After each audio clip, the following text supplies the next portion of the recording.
là où les oliviers de Madame Bertrand, 2 fois centenaire, ben, il traverse le petit pont double, va sur la droite, prend l'olivier qui est assez sympathique, puisque pour son dos, il est incurvé. Il ouvre son bréviaire et il prie. Et il fait ça 6 jours sur 7, car malheureusement, le dimanche, il a 5 messes, il n'a pas le temps. Et un jour,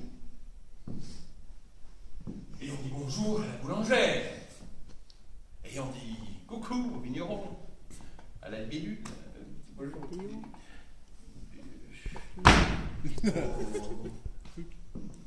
Escargot.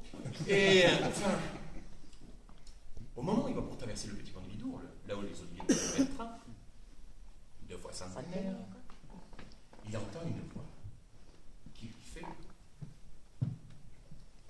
Oh, la marche pas dessus !» Stomaqué, comme on dit chez nous, qu'est-ce qu'il voit? Un batracier.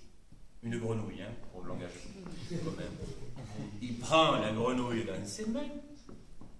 Et comment se fait-il, toi, petit batracier, que Dieu t'ait donné le don de la parole? Et la grenouille répond: je ne suis pas une grenouille. Non.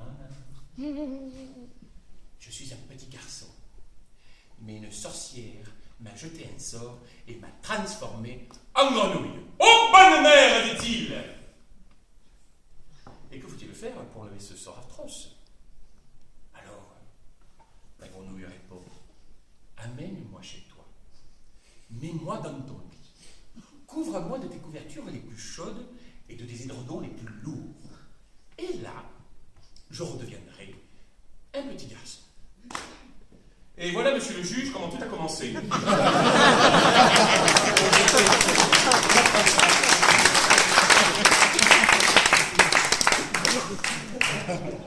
autre.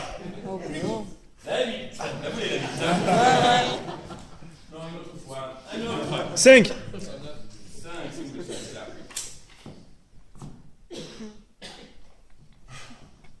Histoire anglaise. C'est un Américain et un Anglais qui jouent au golf. Et pas loin de ce golf, il y a un cimetière qui, malheureusement, croise le 18e et 17e trou. Bref, c'est normal. L'Anglais est là, il se prépare à faire son petit pet. Quand un convoi funéraire passe, l'Anglais enlève sa cape, la met sur son cœur et salue. L'Américain dit: c'est formidable, les Anglais. Vous êtes toujours très respectueux de vos morts, très respectueux de tradition. Moi, je ne comprends pas. C'est aux États-Unis, avec l'accent quand même anglais, c'est terrible ça. Enfin bon, bref. Aux États-Unis, what fuck yeah. Moi, je suis gobe. Nous, on n'en a rien à foutre. Et l'Anglais répond: mais ça, c'est totalement normal, car nous étions mariés depuis 20 ans. Histoire anglaise. Allez, je prends la 2. La 8. J'ai dit que je prenais la 2. Allez. Histoire anglaise. Une seconde. C'est un lord anglais qui est dans sa demeure et qui est écrivain, il est formidable. Et là, son valet est là.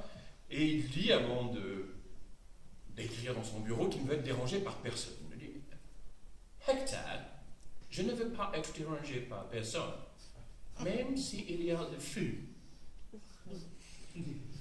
Yes, sir. Bien. Sauf que, comme il est tout près d'Oxford, et qu'il y a la rivière Tamise, elle commence un peu à monter car il a beaucoup plu. Bon, c'est normal, on est en Angleterre. Il va voir, il frappe à la porte du Lord. Excuse me, my lord. J'ai été dit de ne pas me déranger. Yes, but le Tamise est dans le jardin. Yeah, whatever. Il referme la porte. 2 heures plus tard, il refrappe, il ouvre. My lord.